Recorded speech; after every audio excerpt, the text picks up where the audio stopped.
Every actor wants to be believable. We want our performances to be truthful and authentic, and for many of us, this is the #1 priority. In this video, I will break down how to act more realistically and truthfully, and if you stick around to the end, I will dispel a few myths around this topic. Let's do it.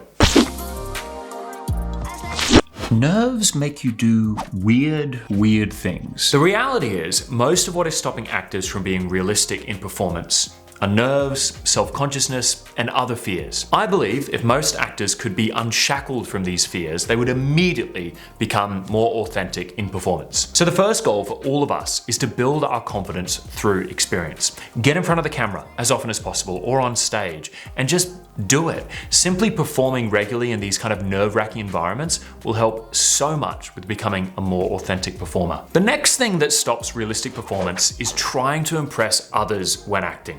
When we are trying to live up to an expectation or trying to impress others, this forces our work to become externally focused and pushed. When our focus is on teachers, casting directors, or friends in the audience, we're thrown out of the moment. The only person you should be focusing on in the scene is your scene partner. And I know this is easier said than done, but stop worrying about how your work is being perceived. Being inspired by other actors is great, but mimicry is no pathway to success as an actor. Whether it is all-out mimicry or just trying to perform a character in a predetermined way, avoid going into any performance with a really solid idea of how it should be performed, and instead allow yourself to be surprised by the moment. If we can take the ideas of my first few points and just simply build our confidence and stop trying to impress others, our work is already well on the right track to being more truthful. But the next step is really important, and it's about viewing the character as you. The character is not out there. Instead, I want you to find the similarities within the character, and I'm going to show this visually. This is a little pie chart I made of an example personality. Now let's look at what happens when we play Hamlet. It isn't that Hamlet is a brand new character, but instead we try to find elements of Hamlet within ourselves. So always seek out these commonalities.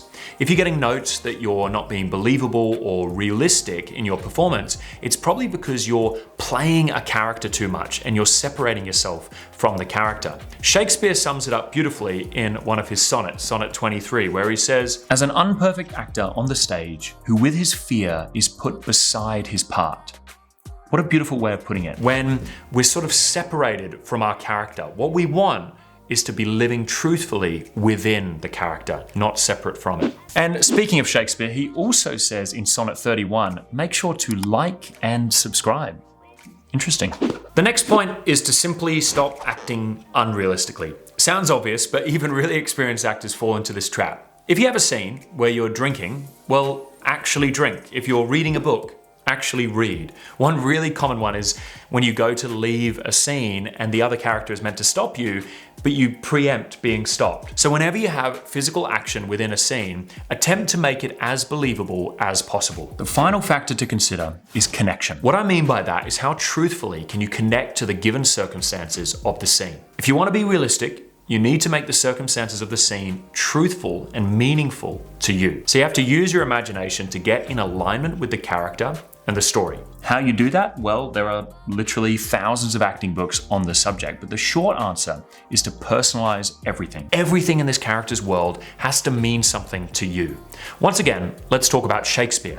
Shakespeare can feel really unnatural for actors. This is because for a lot of modern actors, playing a Scottish queen or having magical powers is just extreme and we just can't connect to it. But even in these over-the-top circumstances, you have to find this simple story underneath. You have to work hard to understand what the character is going through and to connect with their experience.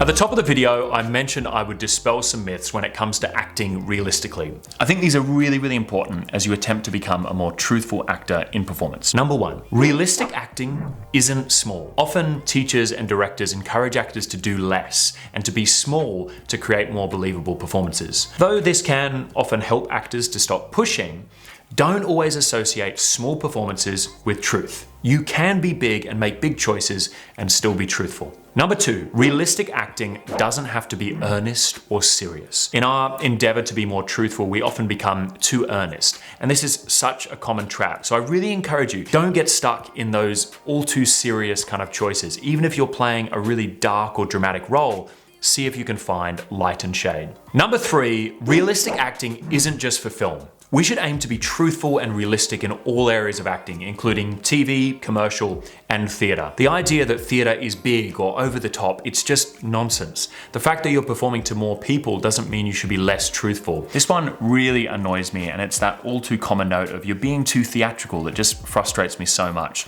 Some of the most authentic and raw performances I've ever seen took place on a stage.